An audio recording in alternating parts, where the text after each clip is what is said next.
जय Hind. Result based coaching में आपका हार्दिक स्वागत है। तो आइए आज हम बीपीएससी का इम्पोर्टेंट टॉपिक, जो हमारा इम्पोर्टेंट टॉपिक का क्लास जो चल रहा है, वो हम आज देखेंगे इम्पोर्टेंट टॉपिक वाला क्लास। और इम्पोर्टेंट टॉपिक की क्लास में हमारे डे 16 तक पहुंच गए हैं, यानी डे 16 तक, यानी डे 15 तक की क्लास हमारी हो गई है। डे 16 की क्लास हम आज देख रहे हैं। और आपको हमेशा क्या कोशिश करना है, क्लास को लाइव देखने की कोशिश कीजिए। ठीक है, क्लास को लाइव देखने की कोशिश कीजिएगा तो आपको ज्यादा से ज्यादा अधिक फायदा होगा। उसके बाद फिर आप क्या रिवीजन में रिकॉर्डेड क्लास देख लीजिए। जो यूट्यूब पर पढ़ा है वो रिवीजन में देखिए, लेकिन लाइव क्लास देखने की हमेशा कोशिश कीजिए, इससे ज्यादा आपको फायदा होगा।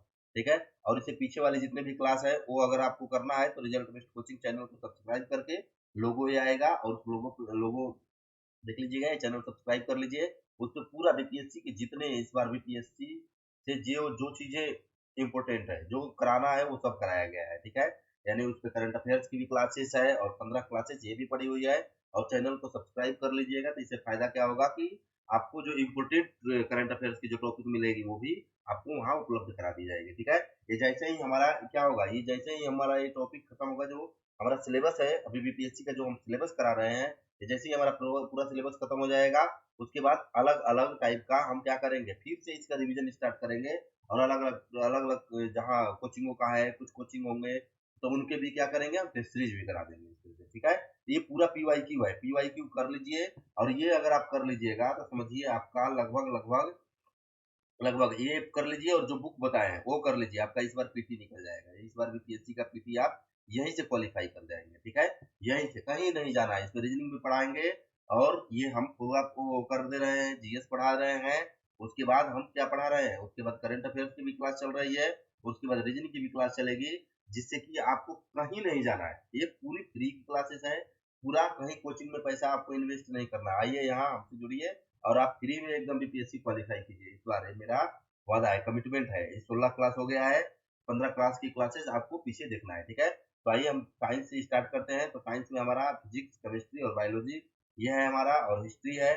सब्जेक्ट देखिए, हिस्ट्री में है तो हिस्ट्री में हम तीनों हिस्ट्री देखते हैं एक साथ। उसके बाद बिहार सामान्य ज्ञान देखते हैं, उसके बाद भूगोल देखते हैं, उसके बाद हम देखते हैं पॉलिटी देखते हैं, उसके बाद इकोनॉमिक्स देखते हैं, और करंट अफेयर यही वाला आपको क्या कर लेना है, रिपीट कर लेना है। यानी कल जो दिए थे वही वाला रिपीट कर लेना है। तो डे 16 तक की क्लासेस को हम करते हैं। तो आइए फिजिक्स का हमारा पहला क्वेश्चन से हम स्टार्ट करते हैं। तो हमारा चैप्टर का नाम है खगोलिकी गुरुत्वाकर्षण। ठीक है, 9 नंबर चैप्टर तक हम पहुंच गए हैं।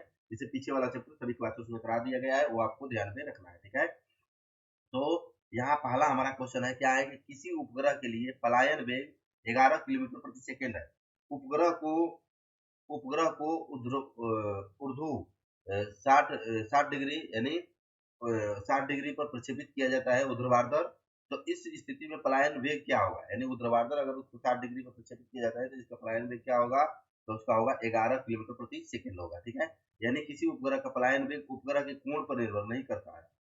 ठीक है, तो उपग्रह का पलायन वेग 11 किलोमीटर प्रति सेकंड रहेगा, तो जो पलायन वेग है, पलायन वेग भी वही रहेगा। ठीक है, नेक्स्ट क्वेश्चन हमारा क्या है, नेक्स्ट क्वेश्चन है कि यदि एक पंखा, यानी यदि एक पंख, एक रबर की गेंद और एक लकड़ी की गेंद निर्वात में एक समान ऊंचाई से स्वतंत्रता पूर्वक एक साथ गिर रहे हैं तो क्या होगा।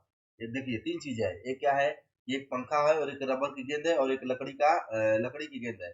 और निर्वात है, जहाँ एकदम वैक्यूम है, निर्वात है जहाँ हवा एकदम नहीं है, माध्यम कोई नहीं है, वहां से तीनों एक साथ गिराया जाए, स्वतंत्रता पूर्वक गिरे, तो क्या होगा, तो तीनों एक साथ जमीन पे आएंगे। अगर कहीं वैक्यूम नहीं है, अगर तीनों को एक साथ गिराइएगा तो तीनों एक साथ जमीन पे आएंगे। अगर हवा में रहेगा तो फिर क्या होगा, सबसे पहले पंखा गिरेगा, उसके बाद क्या गिरेगा, रबड़ का गेंद गिरेगा, उसके बाद लकड़ी गिरेगा। ठीक है, अगर हवा में रहेगा तो, लेकिन निर्वात में रहेगा तो तीनों एक साथ गिरेगा, ये भी ध्यान में रखना है। ठीक है, नेक्स्ट हमारा क्वेश्चन अगर हम देखें, इसमें एक पंखा, एक रबड़ की गेंद और एक लकड़ी की गेंद निर्वात में एक समान ऊंचाई पर स्वतंत्रता पूर्वक साथ गिरा है, तो तीनों एक साथ जमीन पर पहुंचेगा, क्योंकि निर्वात में वायु का घर्षण शून्य रहता है। ठीक है, तथा गुरुत्वाकर्षण बल का मान शून्य होने के कारण वस्तु स्वतंत्र अवस्था में गतिमान रहती है। ठीक है, अगर नेक्स्ट क्वेश्चन के बारे में बात करें तो नेक्स्ट क्वेश्चन है कि आप एक लिफ्ट में खड़े हैं और लिफ्ट के फर्श पर आपके भार द्वारा लग रहा बल क्या होगा, तो होगा लिफ्ट के 9.8 मीटर प्रति सेकंड स्क्वायर के त्वरण के से नीचे आते समय शून्य होगा। ठीक है,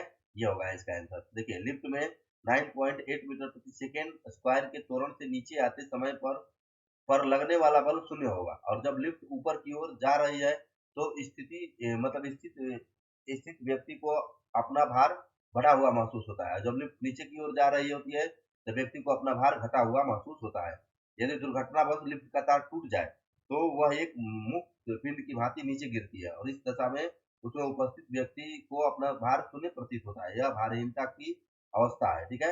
और जब लिफ्ट एक समान वेग से ऊपर या नीचे चलती है तो व्यक्ति को अपने भार में कोई परिवर्तन प्रतीत नहीं होता है, ठीक है। नेक्स्ट क्वेश्चन की अगर बात करें तो नेक्स्ट क्वेश्चन क्या है कि जब एक पत्थर को चांद की सतह से पृथ्वी पर लाया जाता है तो क्या होगा?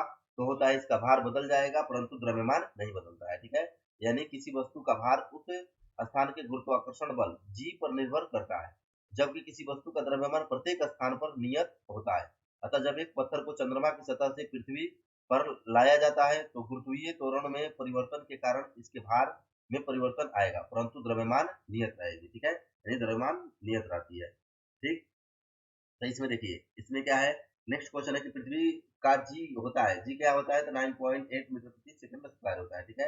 यानी जी अर्थात गुरुत्व जनित त्वरण का मान पृथ्वी पर आदर्श रूप से 9.8 मीटर प्रति सेकंड होता है और इसका मान पृथ्वी के विभिन्न स्थानों पर भिन्न होता है। ध्रुवों की तरफ जाने पर इसके मान में वृद्धि होती है जबकि भूमध्य रेखा पर शून्य होता है, ठीक है। अगर नेक्स्ट हम क्वेश्चन की बात करें तो नेक्स्ट क्वेश्चन है कि मकान की ऊंचाई क्या होगी जब एक पत्थर को मकान के शीर्ष से छोड़ने पर 2 सेकेंड में जमीन पर पहुंचता है तो क्या होगा? तो ये होगा यानी 19.6 मीटर होगा, 19.6 मीटर ये होगा, ठीक है। यानी पत्थर द्वारा लिया गया समय क्या होता है? टी, ठीक है। पत्थर का प्रारंभिक वेग यू होता है और गुरुत्वीय त्वरण क्या होता है? 9.8 होता है। तो इसका ये निकालेंगे तो हमारा 9.6 आ जाएगा, 19.6 आ जाएगा। नेक्स्ट क्वेश्चन है कि एक ऊंचे मीनार में मुक्त रूप से गिरती हुई वस्तुओं का क्या होता है? यानी गति बराबर होती है, ठीक है। यानी एक ऊंचे मीनार से मुक्त रूप से गिरती हुई वस्तुओं की गति जो होती है वो बराबर होती है, ठीक है। नेक्स्ट क्वेश्चन है कि अपेक्षिकता का सिद्धांत इनमें से किस वैज्ञानिक ने प्रस्तुत किया था? तो किसने प्रस्तुत किया था? अल्बर्ट आइंस्टीन ने प्रस्तुत किया था, ठीक है। यानी अल्बर्ट आइंस्टीन ने 1907 से 1915 तक सापेक्षता के सिद्धांत को विकसित किया था और आइंस्टीन के अपेक्षिकता का सिद्धांत को सामान्यतः सापेक्षता का सिद्धांत भी कहा जाता है, ठीक है। नेक्स्ट क्वेश्चन है कि खगोलीय दूरी मापने की इकाई क्या है? खगोलीय दूरी मापने की इकाई क्या है? प्रकाश वर्ष है, ठीक है। यानी खगोलीय दूरी मापने की इकाई प्रकाश वर्ष होती है और एक प्रकाश वर्ष निर्वात में प्रकाश के द्वारा एक वर्ष में तय की जाने वाली दूरी होती है और एक प्रकाश वर्ष होता है 9.46 इंटू 10⁻15 मीटर होता है, ठीक है।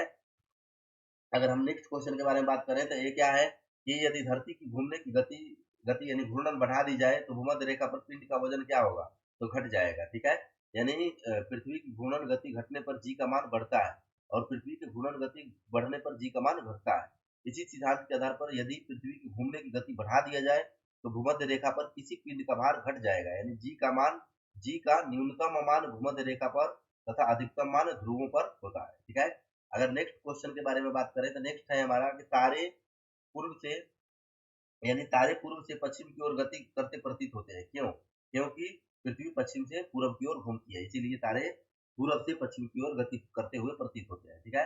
यानी तारे पूर्व से पश्चिम की ओर गति प्रतीत होते हैं क्योंकि पृथ्वी पश्चिम से पूर्व की ओर घूमती है और परंतु वास्तव में कोई भी तारा गति नहीं करता है, ठीक है। अगर हम नेक्स्ट क्वेश्चन के बारे में बात करें तो नेक्स्ट है निम्नलिखित में से कौन सा एक रासायनिक परिवर्तन से प्रकाश उत्पन्न करता है? कौन है? तो सूर्य है, ठीक है। यानी सूर्य रासायनिक परिवर्तन से प्रकाश उत्पन्न करता है और तारों एवं सूर्य का ऊर्जा का स्रोत उनके सतह पर होने वाली सतत नाभिकीय संलयन की प्रक्रिया होती है और इस प्रक्रिया में हाइड्रोजन के परमाणु संलयित होकर हीलियम का निर्माण करते हैं और इस प्रक्रिया में बहुत सारी ऊर्जा एवं प्रकाश उत्पन्न होती है, ठीक है। नेक्स्ट क्वेश्चन है कि सूर्य की सतह का तापमान अनुमानतः यानी सूर्य की सतह का जो तापमान है अनुमानतः कितना है? तो 6000 डिग्री सेल्सियस है सूर्य का सतह का तापमान, ठीक है। यानी सूर्य की सतह का तापमान 6000 डिग्री सेल्सियस है जबकि केंद्र का तापमान 15 मिलियन डिग्री सेल्सियस एवं सूर्य की धब्बे का ताप 1500 डिग्री सेल्सियस है, ठीक है। नेक्स्ट है कि टेलीस्कोप की खोज किस वैज्ञानिक ने की थी? किसने की थी? गैलीलियो ने की थी। यानी टेलीस्कोप दूरबीन की खोज गैलीलियो ने की थी और वाष्प इंजन की खोज जेम्स वाट ने की थी और न्यूटन ने गुरुत्वाकर्षण के नियम का आविष्कार किया था। रदरफोर्ड ने परमाणु का प्रथम विखंडन तथा परमाणु नाभिक का आविष्कार भी किया था रदरफोर्ड ने, ठीक है। नेक्स्ट है उपग्रह का उपयोग किया जाता है, तो कैसे किया जाता है? तो टेलीविजन के लिए उपग्रह का उपयोग किया जाता है। यानी उपग्रह का उपयोग टेलीविजन के लिए किया जाता है और एक निश्चित कक्षा में निश्चित वेग से ग्रह की परिक्रमा करने वाले आकाशीय पिंड को उपग्रह कहते हैं। कुछ मानव निर्मित उपकरण भी पृथ्वी के चारों ओर परिक्रमा करते हैं। ये कृत्रिम उपग्रह कहलाते हैं और यह उपग्रह घरेलू दूरसंचार, मौसम विज्ञान तथा दूरदर्शन प्रसारण की क्षमता से युक्त प्रणाली उपलब्ध कराते हैं। ठीक है, तो ये चीजें हैं। ठीक, तो ये हमारा जो फिजिक्स का आज का हमारा जो टॉपिक है, तो फिजिक्स का हमारा जो टॉपिक का नाम है, क्या नाम है, तो नाम है खगोलीय गुरुत्वाकर्षण।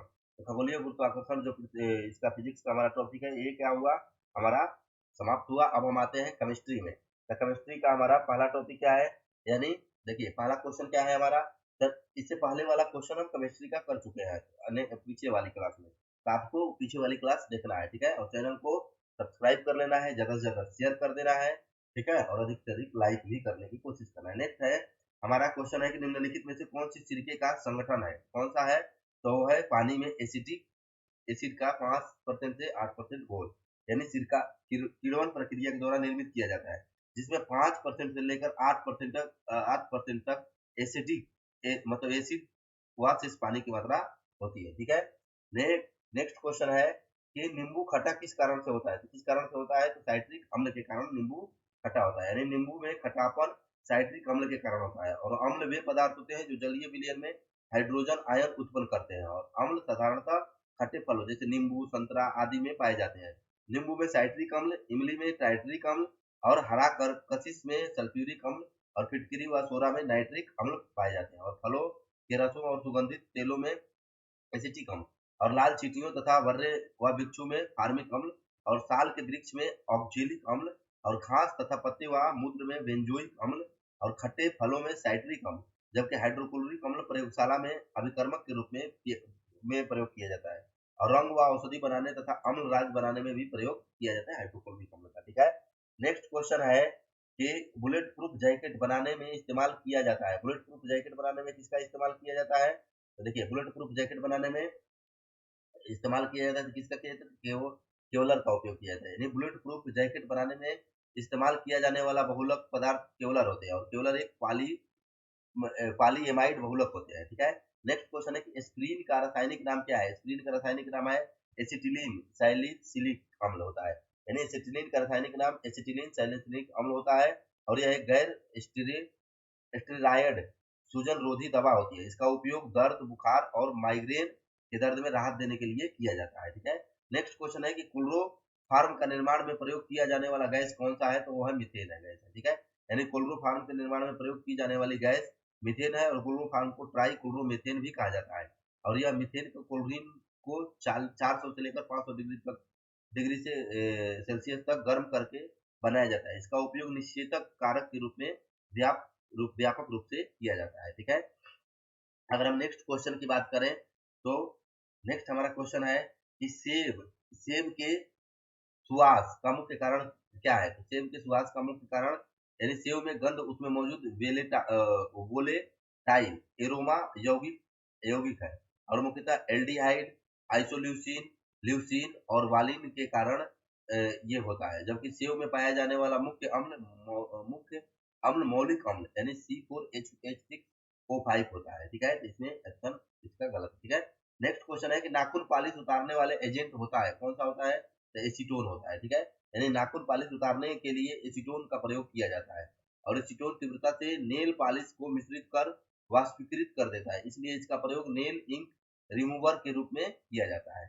ठीक है, नेक्स्ट क्वेश्चन है कि खाना बनाने में चिपक रहित बर्तन में लेप लेप किया जाता है, तो किसका किया जाता है, तो टेफ्लॉन का उपयोग किया जाता है, यानी टेफ्लॉन या पॉली टेट्राफ्लोरोएथिलीन एक संश्लेषित फ्लोरो बहुलक होता है, और इस पर उष्मा, अम्ल तथा क्षार का प्रभाव नहीं पड़ता है। इसी कारण इसका प्रयोग खाना बनाने में चिपक रहित बर्तनों के लेपन में किया जाता है। ठीक है, यानी नेक्स्ट क्वेश्चन है कि मच्छर भगाने वाली दवाओं में सक्रिय रसायन होता है, कौन होता है, तो एलिथ्रीन होता है। ठीक है, एलिथ्रीन मच्छर भगाने में सक्रिय रूप से काम आता है। ठीक है, अगर नेक्स्ट क्वेश्चन की बात करें, तो मच्छर भगाने की दवाओं हेतु सक्रिय रसायन एलिथ्रीन है, और आमतौर पर मच्छरों का नियंत्रण अल्ट्रावो अल्ट्रालोवेलुम स्प्रेज तथा मच्छर काइल अगरबत्ती आदि में एलिथ्रीन का अधिकतर उपयोग किया जाता है। ठीक है, नेक्स्ट क्वेश्चन की बात करें, तो सल्फर को गर्म रबर में जोड़ने की क्रिया कहलाती है, क्या कहलाती है,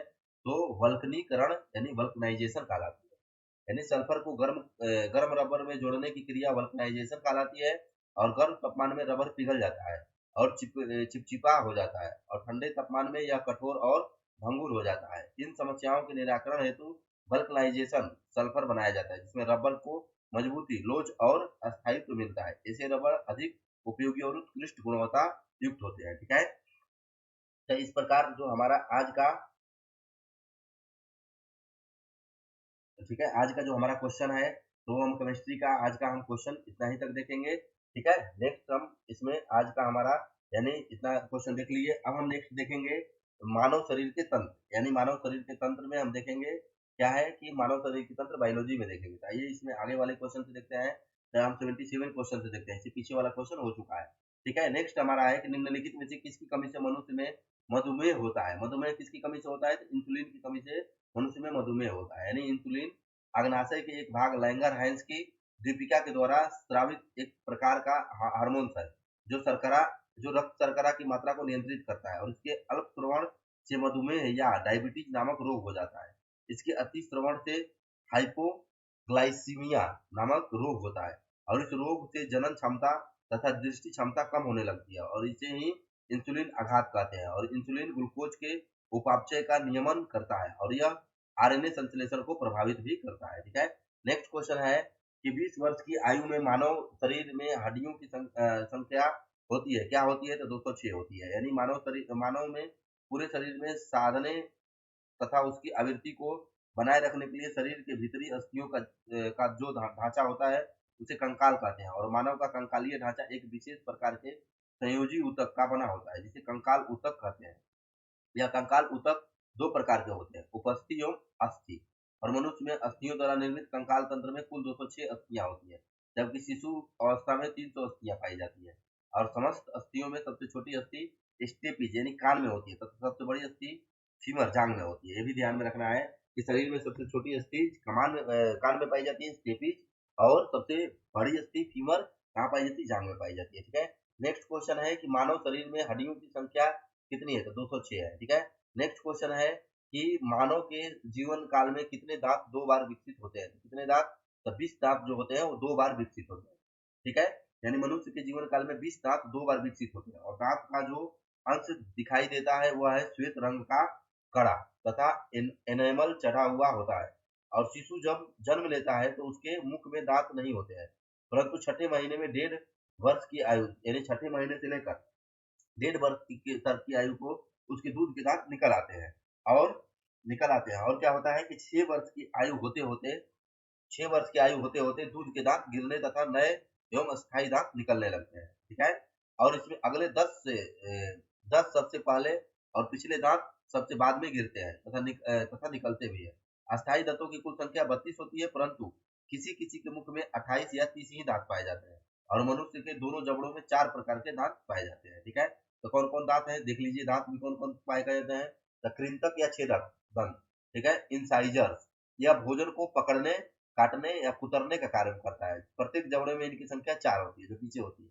और क्या होता है? भेदक या रत्नक यानी कैनाइंस होते हैं, ये नुकीले होते हैं और भोजन को चीरने और फाड़ने का कार्य करते हैं। और प्रत्येक जबड़े में इनकी संख्या 2 होती है। और अगला नेक्स्ट होता है कि अग्रचौड़क दंत यानी प्रीमोलर्स होते हैं, जो ये किनारे पर चपटे और चौकोर व रेखादार होते हैं। और इसका कार्य होता है भोजन को कुचलना, चबाना। और प्रत्येक जबड़े में इनकी संख्या 4 होती है, जबड़े में भी। और चौड़क दंत यानी मोलर्स होते हैं, इनके इनके सिर चौरस व तेज धार युक्त होते हैं, और इनका मुख्य कार्य होता है भोजन को पीसना। और प्रत्येक जबड़े में इनकी संख्या होती है 6। ठीक है, तो ये आपको कृंतक, रत्नक यानी इंसाइजर, कैनाइंस और प्रीमोलर्स और मोलर्स, ये देखना है कि अपने अपने दांत अपने अपने जबड़े में देखना है कि हमारा दांत कहाँ कहाँ है। ठीक है, नेक्स्ट हम क्वेश्चन देखते हैं कि मनुष्य के शरीर में पैर की हड्डी है तो क्या है? खोखली होती है। यानी मनुष्य के जो पैर की हड्डी वो खोखली होती है। ठीक है, जो पैर की मनुष्य में हड्डी पाई जाती है वो खोखली होती है। और मानव में केवल 2 अग्रपाद, सामान्य भाषा में हाथ, तथा 2 पश्चपाद अर्थात पैर होते हैं। यानी 2 हाथ होते हैं, 2 पैर होते हैं। दोनों अग्रपाद की अस्थियां एवं दोनों पश्चपाद की अस्थियां परस्पर एक समान होती है, और अग्रपाद एवं पश्चपादों की अधिकांश अस्थियां भी एक समान होती है। और प्रत्येक अग्रपाद के ऊपरी भाग में एक लंबी अस्थि ह्यूमरस तथा नीचे के भाग में 2 लंबी अस्थि रेडियस तथा अलाना होती है, और हाथ तथा पंजे के बीच प्रत्येक कलाई में छोटी छोटी 8 अस्थियां होती है, जिसे कार्पल्स कहते हैं।